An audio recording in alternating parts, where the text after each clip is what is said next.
Hello दोस्तों, स्वागत है आपका आपके अपने यूट्यूब चैनल पे। तो कैसे आप सभी, आशा करती हूँ आप सभी बहुत अच्छे होंगे, मस्त होंगे और अपनी अपनी पढ़ाई में व्यस्त होंगे। तो आज की वीडियो रहेगी हमारी लगभग 9 से 10 क्वेश्चन है जो कि मोस्ट इम्पोर्टेंट है। देखा जाए तो ये लगभग एग्ज़ाम में देखने को मिलते हैं। तो बिना टाइम वेस्ट किए आज की क्लास हम करते हैं स्टार्ट। तो पहला प्रश्न है हमारा कि व्यवहार के कारण व्यवहारगत परिवर्तन ही अधिगम है। और हाँ, ये जो प्रश्न मैंने बनाई है ये मैंने जो पिछली 2-3 क्लासेज ली है उनमें से ही है। तो पहला है कि जो व्यवहार के कारण जो व्यवहारगत परिवर्तन दिखाई देता है और उसको अधिगम बोला गया है, तो ये जो परिभाषा है वो किस मनोवैज्ञानिक ने दी थी? तो ये दी थी गिलफोर्ड महोदय ने।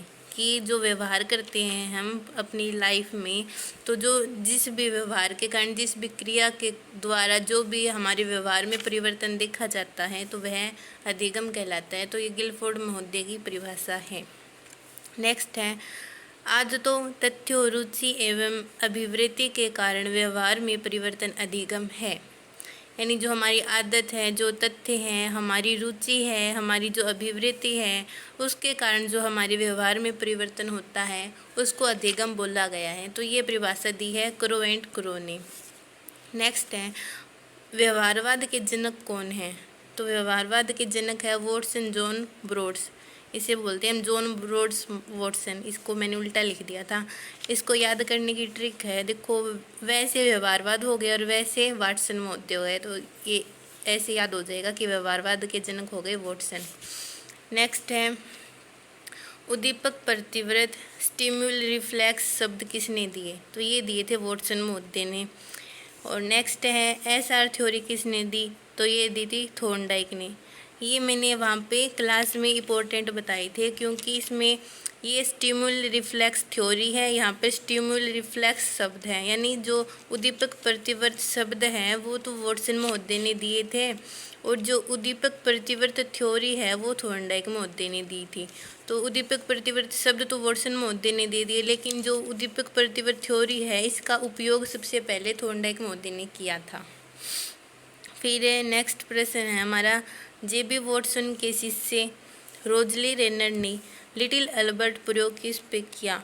यानी जो जेबी वॉटसन महोदय हैं जो व्यवहारवाद के जनक हैं, उनके शिष्य रहे हैं रोजली रेनर और उन्होंने लिटिल अल्बर्ट प्रयोग किया है। तो ये जो लिटिल अल्बर्ट प्रयोग है जो व्यवहारवाद के आधार पर किया गया, तो ये जिस बच्चे पे किया गया उस बच्चे का नाम बताना है। तो वो बच्चा है डगलस मेरिट। यानी कि जेबी वॉटसन के शिष्य हैं रोजली रेनर ने लिटिल अल्बर्ट प्रयोग डगलस मेरिट पे किया था। नेक्स्ट है जो डगलस मेरिट है इनकी मृत्यु है वो कौन से रोग के कारण हुई थी? तो इनकी मृत्यु हुई थी हाइड्रोसिफेलिस रोग के कारण। फिर है शिक्षा मनोविज्ञान के जनक कौन है? तो शिक्षा मनोविज्ञान के जनक है थॉर्नडाइक। फिर है अंश से पूर्ण की ओर सिद्धांत किसने दिया? तो अंश से पूर्ण की ओर जो सिद्धांत दिया है वो थॉर्नडाइक महोदय ने दिया है। तो ये हमारे थे कुछ क्वेश्चन। तो फिर आपके लिए भी एक क्वेश्चन लाई हूँ मैं जो मैंने पिछले क्लास में किया था।